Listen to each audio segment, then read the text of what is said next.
Ang kwentong ito ay hango sa totoong buhay. Karanasan ko mismo ito noong ako'y nagbakasyon sa Mindanao.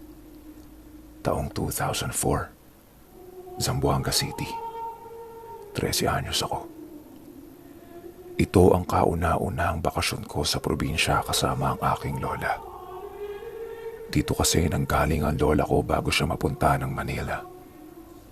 At nandito din lahat ng mga kapatid niya. Itong taong to ay buhay pa ang mga magulang ng lola ko. Kumbaga, apo na nila ako sa tuhod.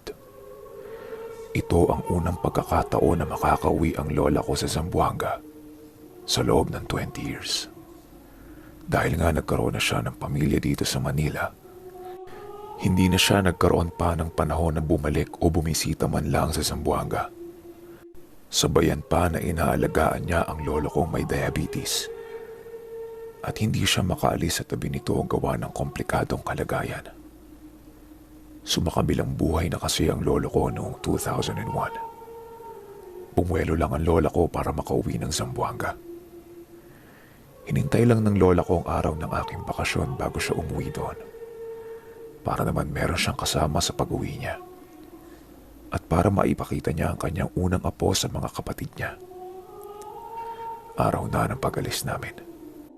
Nag-request ako sa lola ko na magbarko na lang kami para ma-experience ko ding sumakay ng barko. 3 araw ang itatagal niyo sa dagat noon. Medyo malungkot ako nung umalis ako dahil hindi ako sanay na nalalayo ako sa mga magulang ko at kapatid ko. Nagmumuni-muni lang ako noon sa barko.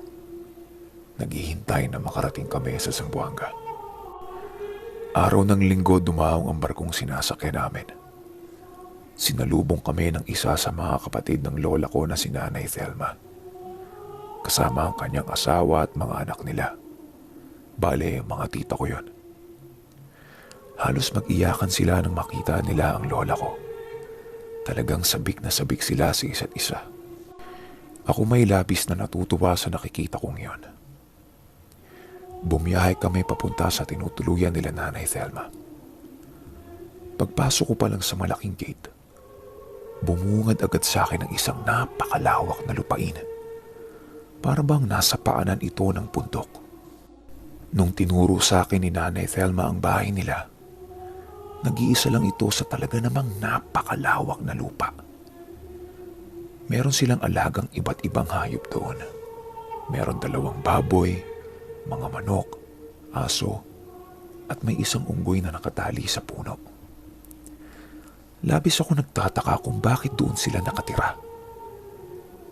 Tinanong ko ang lola ko at ang sabi ko ay, "Nay, sa kanila ba itong lupa? Bakit sobrang laki?" Ang sabi sa akin ng lola ko ay hindi daw sa kanila yung lupa. Caretaker daw sila at meron silang binabantayang isang poultry sa bandang itaas ng bundok.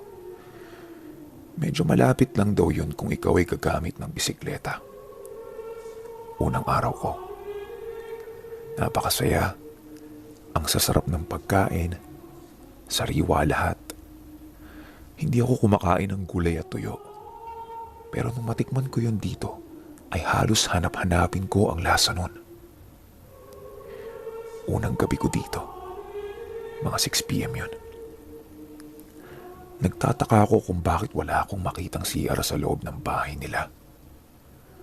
Nung tanungin ko ang lola ko, sabi niya ay nakahiwalay daw ang CR ng bahay. At yun ay nakapwesto sa likod. Nung sinilip ko yung CR, nakita ko ito. Isang maliit na parang pinagtagpi-tagbing mga yero at kahoy lang. At sa itaas nito ay merong isang napakalaking puno ng kalachuchi. Para sa mga hindi nakakaalam ng punong ito, isa itong malaking puno na merong mga bulaklak na kulay puti. Sinasabi nila na ang puno daw na ito ay para sa patay. Dahil ginagamit ng mga bulaklak nito sa paggawa ng mga bulaklak para sa mga patay. At meron din itong kakaibang amoy. Hindi naman mabaho. Parang amoy tela na hindi ko maipaliwanag. Pero kapag mag-isa ka, Madilim. Nasa gitna ng gubat ang iyong palikuran. Ewan ko lang kung walang pumasok na kung ano sa iyong isipan habang ikaw ay gumagawa ng milagro sa CR.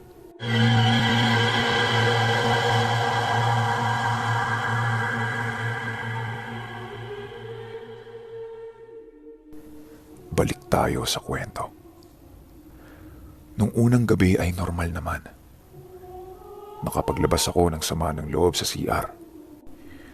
Gising pa kasi sila noon at naririnig ko ang mga boses nila habang nagsasagawa ako ng ritual ng pagdumi. Oras na ng tulugan. Mga bandang 8 p.m. Maagang natutulog ang mga tao doon dahil maaga din silang nagigising para rumonda sa may poultry. Namamahay pa ako noong unang gabi. Galaw dito, galaw doon. Talagang hindi ako makatulog.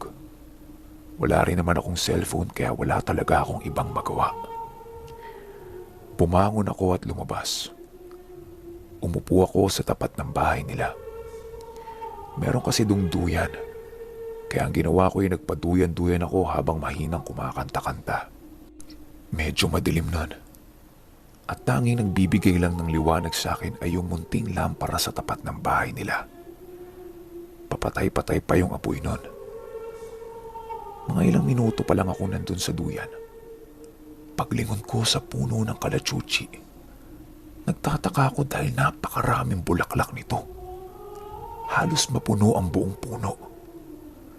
Nagtaka ako dahil nung sinilip ko yun bago ako mag-CR, iilang piraso lang ang bulaklak na nandun. Hindi ko na ito nilapitan dahil alam kong merong kakaiba. Pumasok na lang ako kaagad sa loob at sinubukan kong matulog. Makalipas ang isang oras ay gising pa rin ako. Walang dumadapo sa aking antok ng mga oras na yon. Ihing-ihi ako pero pinipigilan ko. Kinising ko ang lola ko at sinabi kong, "Nay, naiihi ako." Sabi lang nito sa akin ay kahit sa tapat na lang daw ako umihi. Wala naman daw kasing ibang tao doon. Paglabas ko ng bahay, naghanap ako ng puno na maiihian.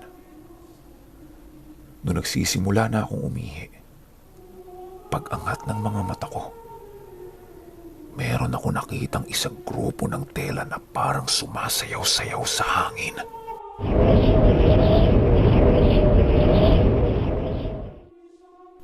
Hindi ko na tinapos ang pag-ihi ko noon. Agad akong tumakbo sa loob ng bahay at pinikit na lamang ang mga mata ko. Salamat naman sa Diyos at nakatulog naman ako nung unang gabing yon. Kinaumagahan, sinilip ko yung punong inihian ko at kung saan ko nakita yung kagabi. Laking gulat ko. Mga sinampay lang pala ng nanay Thelma ko ang nandoon. Mga damit na ginagamit ng isa kong tita kapag siya ay nagsisilbi sa simbahan. Hays, sinampay lang pala. Putik, akala ko kung ano eh. Nawala ang lahat ng pumapasok sa isipan ko nung araw na yon. Pang-anim na araw ko sa kanila. Normal na lahat. Wala nang takot. As in, wala na talaga. Parang doon na din ako nakatira at nasanay na ako sa lahat ng mga gawain kong pang-araw-araw. Huling gabi namin ito dito. Plano kasi ng lola ko na 1 week kami kila Nanay Thelma bago kami pumunta ng Siraway. Sa Siraway kasi talaga nakatira lahat ng mga kapatid ni nanay. Normal na gabi yun. Kumakain kami, kwentuhan, plano na mga gagawin kapag nasa Siraway na, mga ganun lang. Naparami ang kain ko nun dahil nagkatay ng native na manok si Nanay Thelma at ginawa niya yung tinola. 7 p.m. Tulugan na. Dahil maaga kaming alis para pumunta sa Siraway. Nakatulog naman ako. Ang problema lang ay humilab ang tiyan ko bandang 1:00 na ng madaling araw. Dahil nga normal na sa akin ang lahat doon, pumunta ako sa CR na nasa likod ng bahay nila nang walang takot. Nakapwesto na ako sa CR. Ready nang bumulwak kung ano man ang ilalabas ko noon. Nung bumubuelo na ako para umiri, meron akong narinig na nagtatawanan sa taas ng CR. Maliliit na boses at para bang napakarami nila.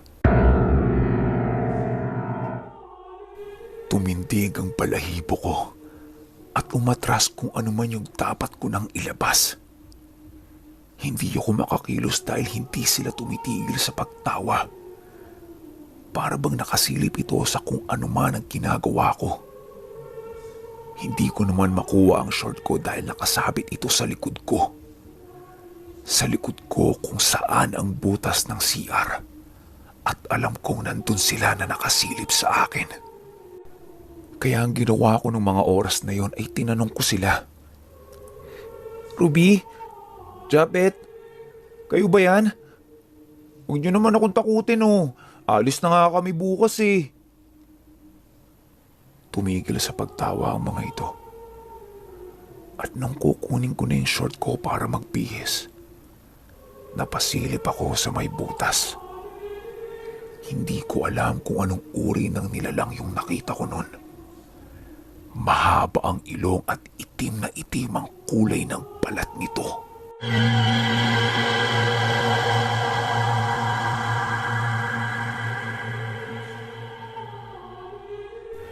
Sumigaw ako ng, "Wag po!" Nawala ito agad. At nung nagmamadali na akong magbihis, rinig na rinig ko sa pinagtagpi-tagping yero ang dahang-dahang pagkalmot nito ng CR.